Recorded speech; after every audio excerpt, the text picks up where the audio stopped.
Saudações,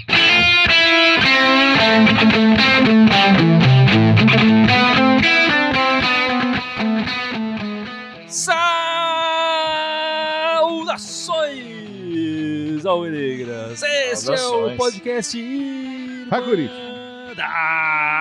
Corintiana número 223. E essa noite estávamos divididos, sem saber que jogo assistir. Já assisti o jogo das meninas ou assisti o jogo dos meninos? Estamos aqui com a menina Ana e os meninos Gibson e Ícaro. Esqueci de apresentar você. Tudo bem com vocês? Tranquilo. Tudo certo, tudo bem, galera. Graças a Deus.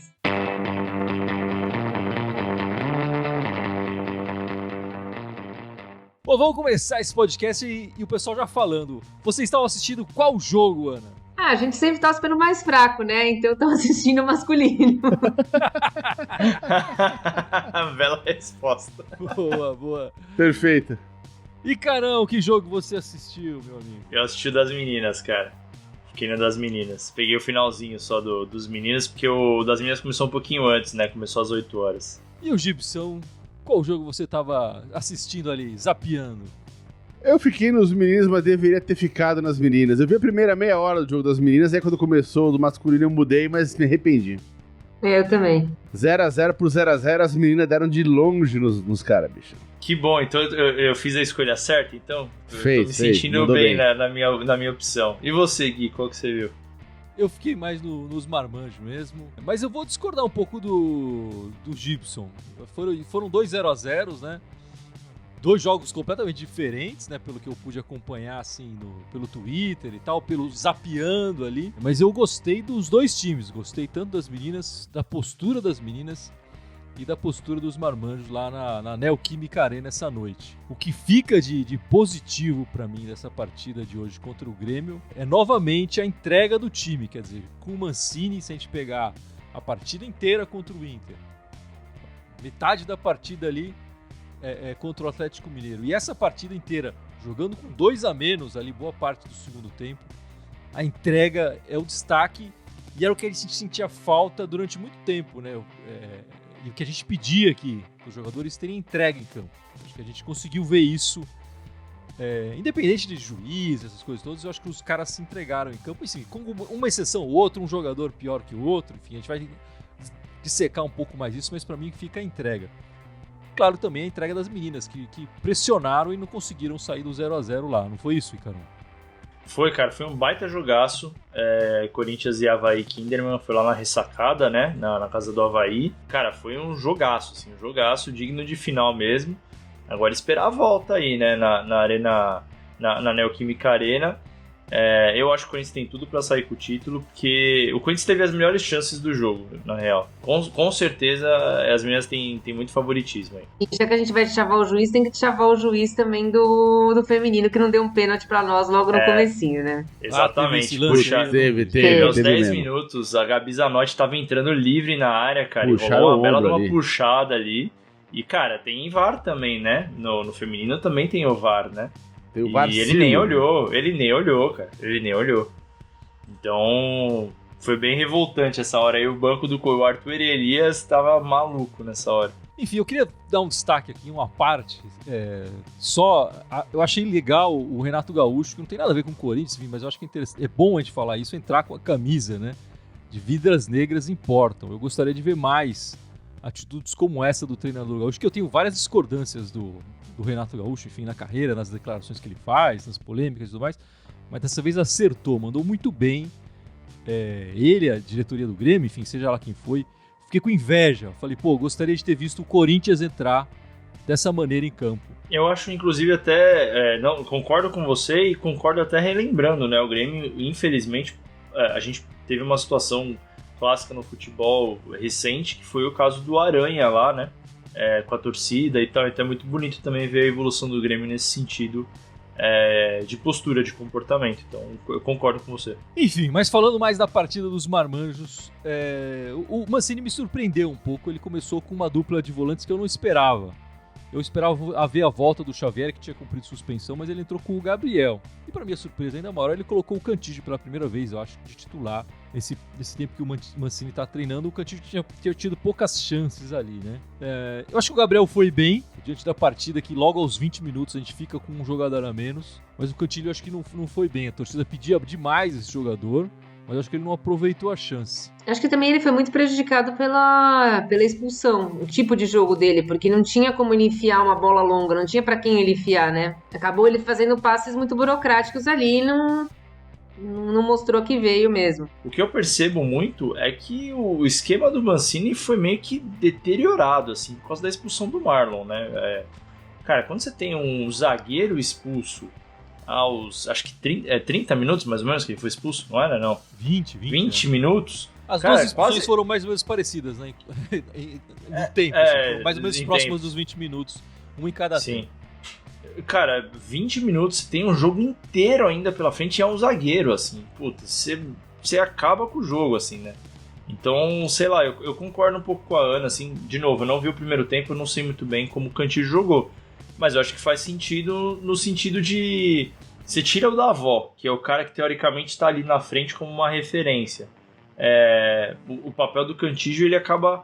Que é o de passe longo e tal, acaba sendo comprometido, né? Mas eu vou discordar de você. Não sei se mudou muito o esquema. Eu acho que os dois times desempenharam o que se esperava desde o início, né? Acho que quando tava o 11 contra 11, ele tava um jogo até mais equilibrado, no sentido de que o Corinthians também chegava um pouco. Apesar de ser 20 minutos de jogo, não tinha tanto tempo assim, mas dava para perceber que o Corinthians poderia chegar. Mas o jogo se apresentou dessa forma o tempo inteiro, né? O Grêmio pressionando e o Corinthians se defendendo, tentando fazer os contra-ataques. Prejudicou o Corinthians no sentido de, claro, não conseguir fazer tantos contra-ataques. O que aconteceu mais até no segundo tempo, quando o Corinthians estava até com 2 a menos, né? O Corinthians conseguiu lances interessantes com 2 a menos, com a participação interessante do Luan. Acho que o Luan jogou, se não os 90 minutos inteiros, mas foram 60 minutos pelo menos, jogou bem. Eu acho que quando ele saiu, o time perdeu qualidade no meio campo. O Natel não entrou bem, o Natel entrou completamente entrou mal mesmo. Completamente perdido. Mas enfim, o que você achou da partida, Gibson? Você tá um pouco calado aí, meu amigo? Cara, essa partida foi uma partida que ela mudou o foco, né? Era um jogo que a gente tava jogando pra ganhar os 3 pontos em casa, né? Essa expulsão do Marlon acabou com esses planos logo no começo. Se não acabou com os planos, deu uma bela gorada. O juiz amarelou, quer dizer, não amarelou, deveria ter amarelado. Naquele lance ali do cara do Grêmio também, deveria ter expulso o cara. Então eles ficavam 1 a menos pra cada lado e aí o jogo continuava aparelho. Até ali o Corinthians vinha dominando as ações do jogo, vinha marcando com supressão o Grêmio. E era um jogo que tinha tudo pra conquistar 3 pontos em casa, o que o Corinthians tá precisando faz tempo, né? Ainda mais que começou a embolar de novo aquela zona ali logo... da tabela logo depois do Z4, então tá tudo emboladão de novo, tinha dado uma esparecida ali agora, começou a embolar de novo, era uma excelente hora pra conquistar 3 pontos em casa, e essa expulsão, o cara acabou com esse plano, cara. E aí aconteceu ainda a cagada depois da expulsão do Otério, ficamos com 2 a menos, e aí vira aquele jogo de, vamos resistir, né, Davi versus Golias, né. A gente ainda teve aquela baita chance lá que o Fagner desperdiçou. Tudo bem que o goleiro deles foi muito bem, mas o Fagner podia ter botado pra dentro aquela bola. O Fagner jogou muito o jogo. Se ele tivesse feito esse gol, era pra amanhã erguer uma estátua pra ele ali no Parque São Jorge, velho. Né? Porque ele jogou pra caramba, e se tivesse feito esse gol, puta, cara, ele ergueu uma estátua ali. Né? Ia ser um gol que ia ser histórico na história do Corinthians, esse gol. Que nem foi aquele gol contra o Palmeiras, que a gente tava com o América com a expulsão injusta, e no final marcamos o gol e ganhamos deles. Ia ser o mesmo nível daquele gol. Né? Não, é verdade. Eu acho que os nossos dois laterais fizeram uma partida excelente, né? Tanto o Fagner quanto o Fábio Santos. Mas vamos falar das expulsões. Eu acho que o juiz não errou em nenhuma das duas expulsões do Corinthians. Eu acho que ele errou na segunda. Agora, assim, o erro dele, pra mim, o erro dele maior foi não ter expulsado o cara do Grêmio, que foi antes até dessas duas, né? Ele tinha dado 2 amarelos em seguida, em jogadas parecidas, e aí o cara do Grêmio faz a mesma falta equivalente e não leva o segundo amarelo, que seria o de expulsão. Ele não teve essa coragem.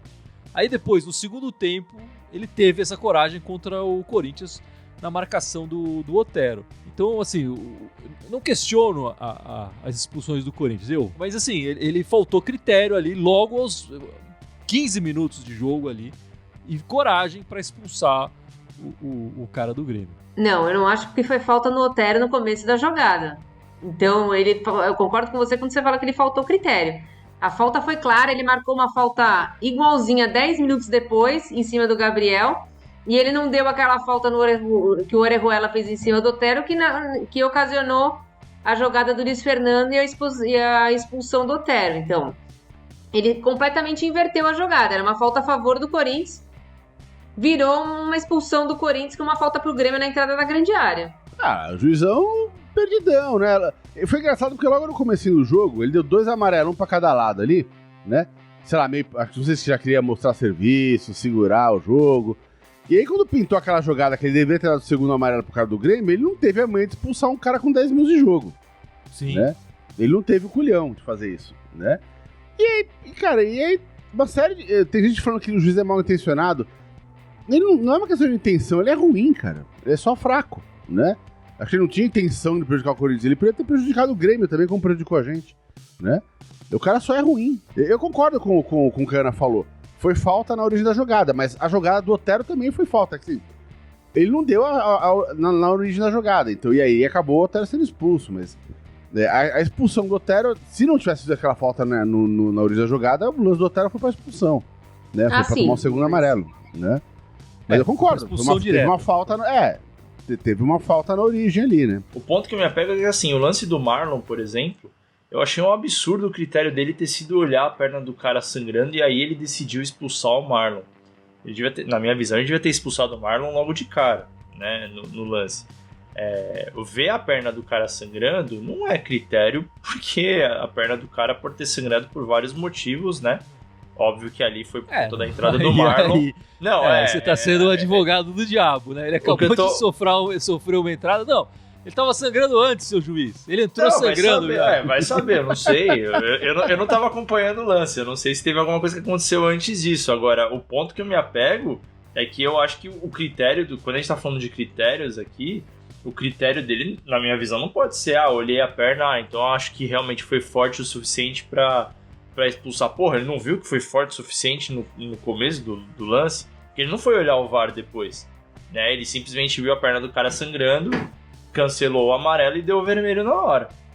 E depois ele foi ver o VAR. Não, e depois disso ele foi ver o VAR pra confirmar a expulsão. Enfim, eu discordo um pouco. Eu me coloquei... Eu sempre tento ver o lance até como... se eu fosse torcedor adversário. Acho que se fosse torcedor gremista e tal, e visse o jogador sangrando depois de uma entrada dessas do Marlon, eu falo, não, o juiz acertou, porque ele mudou. Ele deu o amarelo e viu que foi uma falta violenta, deu o amarelo, viu que tinha sido... que tava sangrando, e não era uma sangradinha, né? Ele abriu Você olha o lance ali, os caras jogam água, sai bastante. Abriu um buraco na canela do... Não foi um arranhão, né? Então não foi um arranhãozinho, ou não tava avermelhinho. Tava saindo bastante sangue ali. Então, aí eu acho que ele viu a gravidade do lance e aí merecia realmente ser expulso. Então eu não questiono essa expulsão. Agora, o critério que ele criou antes, dando amarelos, ele deveria ter expulsado o jogador do Grêmio antes. E aí sim vai o meu questionamento. Mas vamos ler uns comentários aí, Gibson. O pessoal tá falando... Eu tô vendo muita gente descendo a lenha no Cafu, né? Elogiando o Cafu. Enaltecendo o Jonathan Cafu. É o Lua de hoje. Ítalo Lopes, esse Cafu é o Satanás do futebol. Pô, se fosse Satanás, eu talvez até jogasse melhor. Renato Amaral, Cafu vai tomar no... Ele foi educado, até nem completou. O Ítalo Lopes também jogou com 3 a menos, que o Cafu é horrível. Murilo Henrique falando aqui, Cafu ridículo. Ridículo no mau sentido, né? Porque tem um narrador que fala ridículo, mas é no bom sentido. Você é ridículo, o Everaldo Marques. O Cafu muito mal mesmo. Acho que ele acaba entrando muito porque essa posição tá em aberto, né? Eu acho que a gente viu o Natel, o Mosquito. Não tem um cara ali, né? Eu acho que o Mancini tentou o Cafu de novo. Apesar dos minutos da partida anterior dele terem sido terríveis, ele tentou um cara diferente ali. Mas não vejo ninguém ali. Talvez não seja o Cafu, cara. Talvez não seja, mas não sei quem é também. Aliás, eu nem sei. Pra mim, essa posição tinha um dono que era o Ramiro. O Ramiro era o ponta direita. Acho que por causa da torção, tudo, ele acabou ficando fora hoje. Mas Mas entre os que estavam à mesmo. disposição dele ali, Natel, quem tava mais? O Mosquito tava lá? Tudo Não sei se o igual, Mosquito pode pôr tava qualquer também. um ali. É. Vestir a camisa do Corinthians não vai mudar nada. Assim, Se você mudar. Eu acho que o Gabriel Pereira talvez podia ser tentado agora que ele voltou. E aí o meu questionamento maior de novo, quer dizer, não é nem o Cafu, é por que contrataram o diabo do Cafu, né? Diretoria, até quem foi que pediu esse cara e por que contrataram? Eu sei Se que ele- o Malcolm que indicou. Indicou, E qualquer eu vou um cobrar indica o ali, né? Malcolm. Mas assim, se ele é ruim como os outros, nós temos meia dúzia de outros ali. pra Por colocar. que contratar, né? Por que contratou e por que deram 3 anos de contrato pra ele, né? Eu tiro uma coisa positiva da escalação titular do Cafu hoje. Sendo egoísta, é positiva pra mim. Porque eu já tinha optado por ver o jogo das meninas. Aí quando eu vi que o Cafu ia ser titular, eu falei, puta, eu fiz a decisão certa, cara. Ainda bem que eu vou ver o jogo das meninas. Então eu lamento por vocês que tiveram que ver o Cafu titular hoje grande parte do tempo. O Pilão assim, cornetando a Ana. A Ana gosta de falar mal do Gabriel. Como ele foi bem hoje, tá sem assunto. Você achou que o Gabriel foi bem, Ana? Eu achei que o Gabriel foi bem hoje. Hoje eu achei que ele jogou bem. Mas eu acho que o resto do time que sobrou, assim, tirando o Marlon e Cafu, foi bem. O Marlon e o Cafu destoaram do time. A gente falou muito rápido aqui do Fagner e do Fábio Santos. Principalmente do Fábio Santos, eu queria mencionar melhor o Fábio Santos. Eu acho O pra tio mim Chico jogou pra caramba hoje, hein, meu? disparado nos últimos jogos, assim, desde que ele chegou praticamente. Pra mim é o melhor jogador do Corinthians hoje, cara. Fábio Santos. A regularidade dele é uma coisa impressionante. Impressionante. E me surpreende o Atlético ter aberto mão dele. Não, eu concordo com você, Carão. Ele traz uma segurança que a gente sentia falta. Acho que quando entrou o Carlos Augusto, né, na lateral esquerda, a gente nos sentiu um pouco menos de falta. Mas tanto com o Piton e muito mais, eles que falam do Sid Clay, né? Mas O Sid Bacon não dá. Realmente o Fábio Santos tá aqui o Beto G falando, é líder e baita jogador. Não, ele é incrível, cara. Baita jogador e essa questão da segurança, da liderança que vocês estão falando também é muito relevante, assim, saber que a gente tem Fagner e Fábio Santos nas duas laterais é problema resolvido, assim, né? O Fagner por um bom tempo ele tava oscilando aí, mas quero acreditar talvez que ele esteja voltando na melhor forma dele, porque hoje realmente, pelo que eu peguei, pelo que eu pude ver, ele foi o melhor jogador do Corinthians. E o Gil hoje também jogou muito bem. Jogou bem. E vou falar, o Bruno Mendes também entrou muito bem hoje. Não, você tá Um falando a isso, menos. você tá querendo me agradar, não faz Tô isso. querendo agradar o Ícaro, não, mas é verdade, entrou bem. O Marlon, enfim, a gente já entende o que já teve chances antes e tal, e não deu resultado. O Bruno Mendes fez a cagada de ser expulso logo na primeira partida do nosso treinador, né? Mas eu vou falar uma coisa, cara. O Gemerson se recuperando, olha, vai ser uma zaga de respeito, viu? Fagner, Gemerson, Fábio Santos Gemerson, Gil e Fábio Santos. Pô, eu boto fé nessa zaga aí, cara. Ainda mais, na minha visão, eu gosto muito do Xavier. Puta, vai ser uma bela sustentação aí pro moleque crescer, viu? Não, e mais do que a zaga, né? A gente percebe um sistema defensivo. Sim, O time sim, inteiro sim. jogando pra tirar a bola do adversário. A gente não vê tanto os zagueiros sobrecarregados. Exato. Então, não é pouco o que o Mancini tá fazendo. Quer dizer, pra mim parece o básico, né? Mas que devia estar sendo feito desde o início. Mas a gente viu passar o Thiago Nunes por muito tempo e o Coelho por uma passagem ali, que o Coelho, enfim, tava destruindo mais ainda o Corinthians. Se é que era possível, mas tava. E a gente tá vendo uma reconstrução ali do sistema defensivo do Corinthians, né? Inclusive, se eu não me engano, hoje era pro Gemerson estrear, né? Ele só não estreou por causa do Covid, né? O Michael Zorde Nunes falando que Fábio Santos foi a melhor contratação desse ano. Ah, foi mesmo, cara? Foi mesmo. Próxima partida do Corinthians é na quarta-feira, 9h30 da noite, contra o Coritiba, lá no Couto Pereira. O Coritiba hoje está no Z4 e o Corinthians, com esses últimos resultados desse mês, tem sido fracos, né? Esse mês de novembro, o Corinthians tem 3 empates e 1 derrota. tá ali próximo da 2, 3 pontos da zona de rebaixamento. Então, esse jogo fora de casa é importantíssimo. É um jogo de 6 pontos, né? Como diria o Gibson. Esse jogo aí, cara, tem que fazer os 3, cara. Não dá pra desperdiçar ponto em time que tá lá embaixo no Z4, cara. Tem que ir em cima desses caras. Interessa que o jogo é fora. Não, eu também acho. Acho que o Corinthians tem que ir pra cima, tem que jogar com a mesma disposição. Sim, jogou, tem tudo pra ganhar esse jogo. Partida. Se tiver, tem tudo pra ganhar. Eu espero que o Corinthians continue jogando com a mesma vontade, porque se jogar com essa vontade que jogou hoje e não tiver nenhum expulso, né? Não precisa. Vai devagar aí. Aposto, se não tiver nenhum expulso. Acho que dá pra ir buscar os 3 pontos.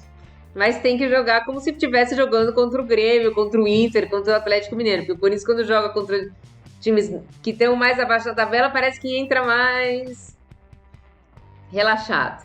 E você, Carão, o que você espera pra essa partida? Você espera um Curitiba fechadinho, atrás daquele empatezinho ou não? Não, eu espero o Curitiba mais ofensivo, pra ser sincero. Não acho que eles vão estar fechados, não. Mas eu concordo com o que a Ana falou. O Corinthians, ele, ao longo desse ano, pelo retrospecto, ele tem muito histórico de, assim, jogos grandes, né? Grêmio, Inter, o próprio Atlético, mesmo com a derrota. Você vê o Corinthians propondo muito mais o jogo, assim, enfim, tendo mais raça. Jogos que você acha que vão ser, teoricamente, mais propensos o Corinthians ganhar, o Corinthians faz uma partida ruim.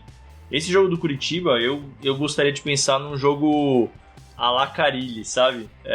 O Corinthians meio que fechado, mas estudando, sair em alguns momentos e, putz, quando você vai ver... Assim, aquele jogo que o Corinthians chuta 4 bolas no gol e 2 entram, sabe? Eu gostaria de ver esse tipo de jogo. Agora eu vou falar porque eu tô esperançoso com esse jogo de quarta-feira. O Corinthians sempre teve uma semana livre de treinamento, não ganhou uma partida esse ano. Sempre que teve. Como o jogo é quarta-feira, o intervalo vai ser menor, eu acho que vai dar resultado. É uma superstição interessante. Achei que você estava esperançoso porque o Marlon não vai jogar, então pelo menos a gente joga com uma zaga completa. Mas, ó, pelo menos essa semana a gente viu uma melhora gigantesca no preparo físico, né? Correu em 90 minutos o que o Corinthians não corria há séculos, né? Eu não sei se foi o melhor no preparo ou se foi a adrenalina que subiu, né? Os caras falaram, agora precisamos jogar. Né? Não, e a entrega não tá faltando, isso que eu acho que fica pra mim, quer dizer, já são 2 partidas seguidas, isso que eu me lembro não tinha acontecido isso no ano, e o Corinthians consegue mostrar disposição, vontade, entrega, que era o que a gente mais cobrava desse time, desde o início, quer dizer, ninguém aqui cobrava o Thiago Nunes por ser um cara ofensivo, ou isso era o que escreviam lá, mas se o Corinthians estivesse mostrando vontade desde o início do jogo, desde o início do ano, a gente estaria muito melhor, né? Parece que o ano... alguém escreveu aqui nos comentários, não vou lembrar, começou o ano pro Luan. Começou o ano pro Corinthians, na verdade, né? Não é só pro Luan. Mas mostrar essa entrega em campo tinha que ser o básico do cara que vai vestir a camisa do Corinthians. Isso não estava acontecendo. E aí não interessa esquema tático, se o cara tá fazendo facão, se tá indo na ponta, se é 3 zagueiros, se é 4 zagueiros, se é 4 volantes, 5 meias, sei lá, não interessa nada disso. Se os caras estiverem mostrando vontade, a gente fica mais feliz. E não estavam mostrando isso, já são 2 partidas seguidas com o Mancini, e ainda tem aquela contra o Inter, já um pouco mais distante, mas o Corinthians mostrou isso, e pra mim isso ainda é a grande revelação do ano, é conseguir ver genialidade no Mancini, resgatando essa raça que não aparecia no nosso time, né? O genial Mancini. O Luan é um bom exemplo disso, né? Porque o Luan, ele é um cara conhecido na época do Grêmio por conta da técnica, né? E ele tava com essa fase ruim aí com o Corinthians. Eu acho que o jogo de hoje mostra um pouco que, assim, às vezes não vai ser na base da técnica, né? É exatamente o que você tá comentando aqui. Talvez essa questão do Luan melhorar é muito mais de demonstrar a vontade do que necessariamente voltar a ser um cara virtuoso e tal. Talvez isso venha com mais tempo, mas só de voltar a ser um cara voluntarioso em campo já ajuda bastante, né? Bom, mas vamos falar um pouco mais das meninas, né? Elas jogaram hoje pelo Paulista, não foi? Pelo Brasileiro, né? Brasileiro. Jogo de ida do Brasileiro, 0x0. O jogo de volta é daqui a 2 semanas, né? Não é no final de semana seguinte, é no outro. Isso, dia 6. Na Neoquímica. Na Neoquímica Arena.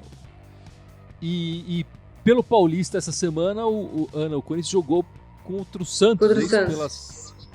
Pelo Campeonato Paulista, 5-2, na Vila Belmiro. Agora joga na sexta, né? Não sei se é quinta ou sexta. No Parque São Jorge. Sexta-feira. Na Fazendinha. Fazendinha. E eles estão na quarta de final. Quarta de final, isso. Quarta de final. Quer dizer, então no Paulista a gente abriu uma vantagem boa, ganhando de 5-2 na casa do adversário, trazendo a decisão para casa, já com um placar desses.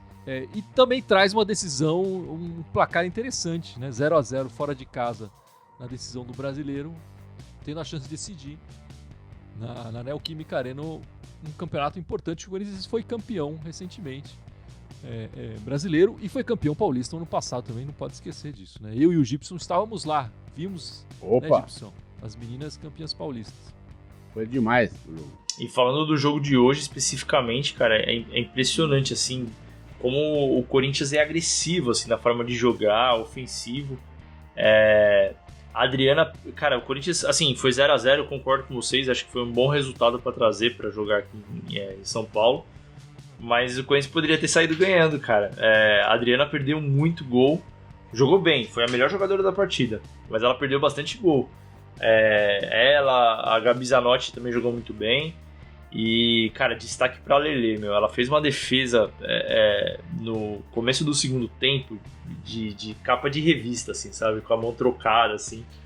Então é legal ver o alto nível da competição e o Corinthians sempre mantendo uma regularidade em alto nível, né? Não é um negócio que... o Corinthians é sempre semifinalista. Não, o Corinthians sempre é o franco favorito, assim. Corinthians que no Brasileiro busca o bicampeonato, né? Foi campeão em 2018, em 2019 foi a Ferroviária e o Corinthians busca ganhar o bicampeonato.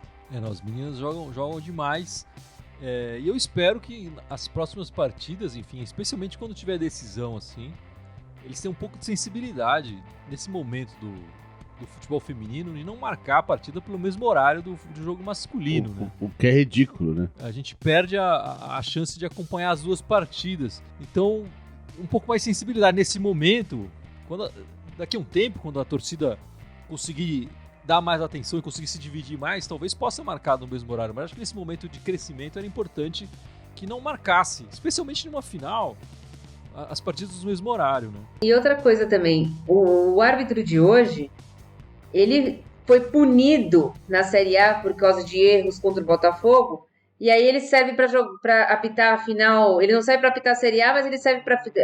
o castigo dele foi apitar a final do futebol feminino. Isso não faz sentido também. Isso é denegrir o futebol feminino. É um desprestígio, né? Então, se ele está sendo punido, ele não pode apitar a final do campeonato de futebol feminino. E diga-se de passagem, também fez uma arbitragem ruim no final do feminino, né? Então, assim, qual que é o padrão, né?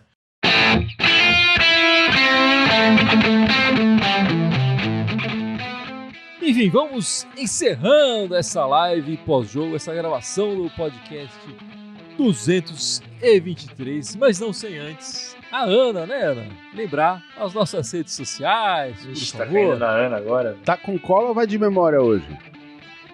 Não tô com cola. Peguei a... Então a gente tá ao vivo no Face e no YouTube. A gente tem TikTok, Instagram, Telegram, Deezer, Spotify, iTunes, Twitter e SoundCloud. Foi todos Irmandade Corintiana, exceto o Twitter, que é Irmandade Timão.